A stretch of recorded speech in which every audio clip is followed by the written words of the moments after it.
very much to our Vice President and the Secretary of Education. Oh, please sit down.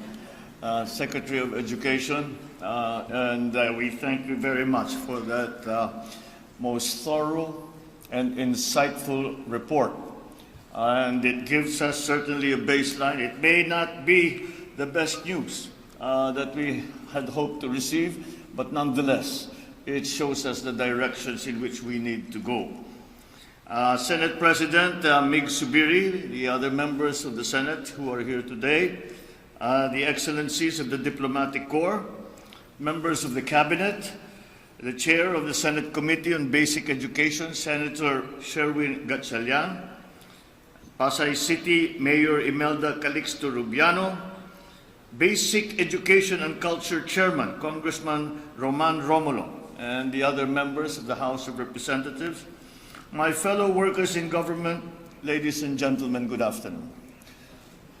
It is an honor to join you today for the first part of the Basic Education Report.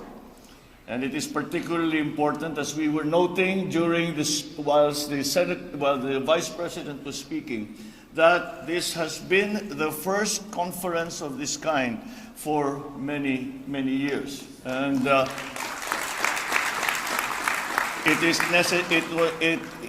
we deem it absolutely necessary that we have such consultations for the simple reason that we all know, must know the situation that we face and the many problems that we need to solve.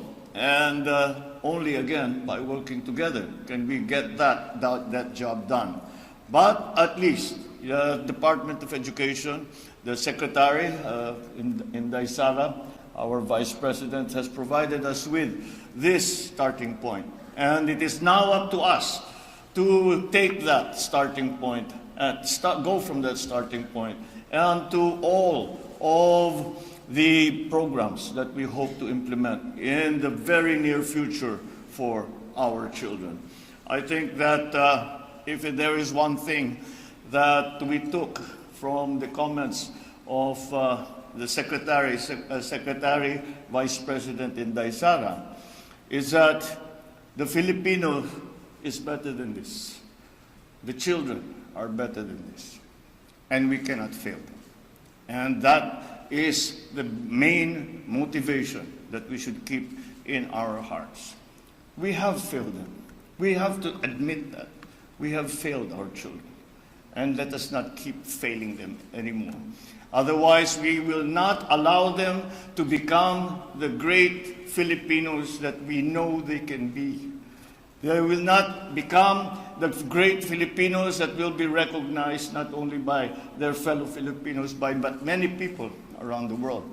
And thus, it once again reminds us that education is the most valuable service that the government can give to its citizens. If there is nothing else, after preservation of life and limb, education comes next. And with that, with a well-trained populace, with a well-trained and highly experienced workforce, then everything follows. The Philippines will succeed.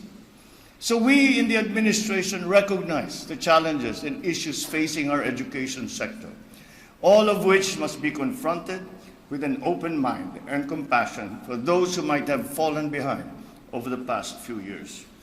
I am confident that we will see noticeable improvements moving forward because our Department of Education, that is spearheaded by no less than our hardworking Vice President, Inday Sara Duterte, is there. Let me also acknowledge and convey my deepest appreciation to the men and women of DepEd who are now in the hot seat because pinakilala na kayo ni Inday Sara sa aming lahat, kaya pagka magka-problema, alam na namin kung sinong lalapitan namin. But all of you, the associations in the country, policymakers, the development partners, and all stakeholders for your collective efforts and commitment to pursuing quality education for all.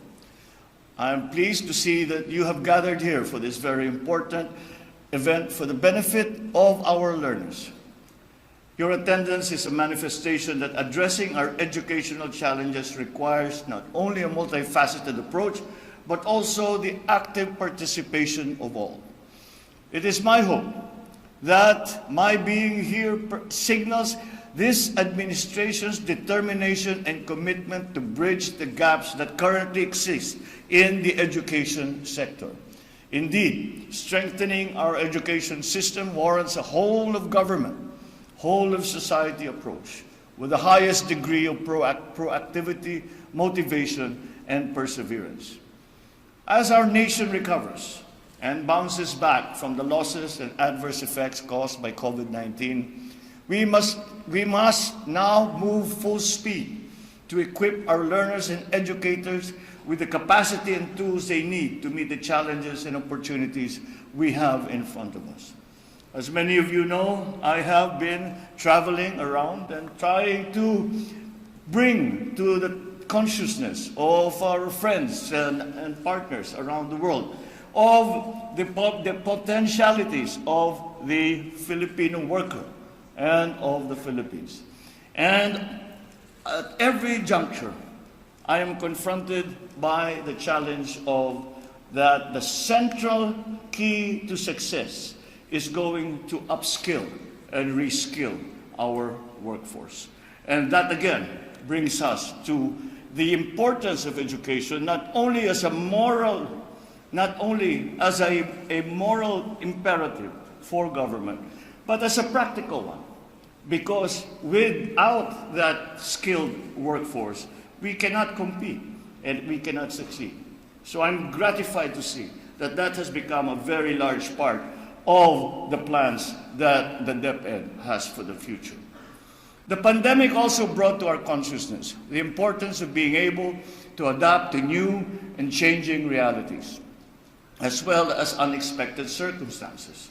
So again, we must consistently develop and adopt innovative paradigms and strategic reforms that will ensure the resilience of our educational landscape. We must first act locally in order for us to be competitive globally. We will work hard so that no Filipino is left behind. And to do even better, we will ensure that we are at par with the global standards in basic education.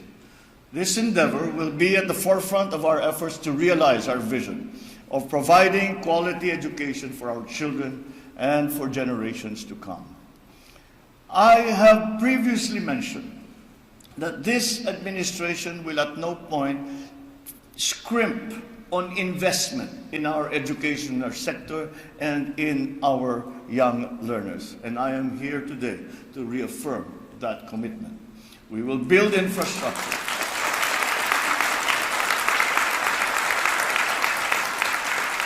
We will build infrastructure that will provide our learners, teachers, and the entire academic sector with a healthy and safe environment that is conducive to learning.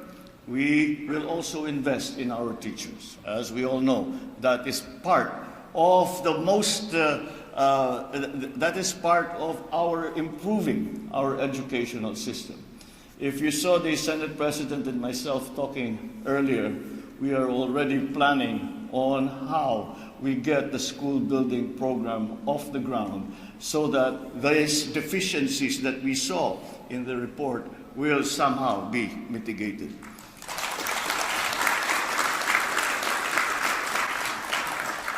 Our teachers are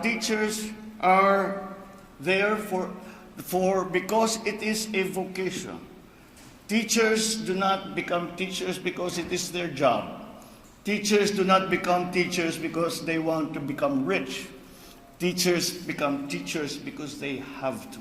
It is a vocation, and it is up to us to support them in that effort because they feel the need to educate young people.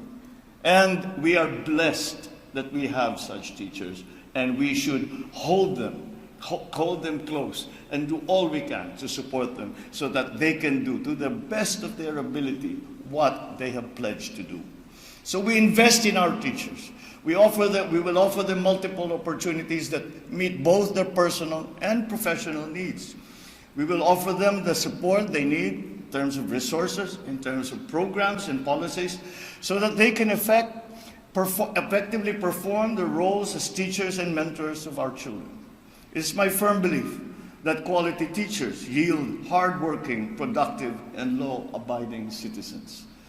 We will also invest in our learners by giving them the right tools and mechanisms that they need in their day-to-day schooling. Let us take advantage of the new technologies and innovations that will provide them convenience and efficiency in their pursuit of learning. Aside from advancing their academic competencies, it is also imperative that we hone them to become productive and responsible members of our society. Let us embrace the DepEd's theme, and a fine one it is, Bansang Makabata, Batang Makabansa. In that way, we can produce young citizens who are not only productive, but also harbor genuine love and passion for our country. That is why I have always been consistent in expressing my full support to the DepEd's plans to take critical, bold, yet sustainable actions that will improve our country's educational sector and address learning challenges. It is something that I have been espousing throughout my entire professional career.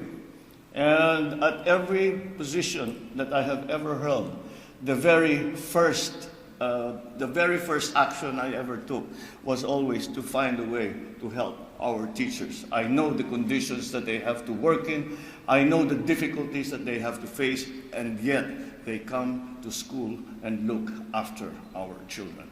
That is a blessing.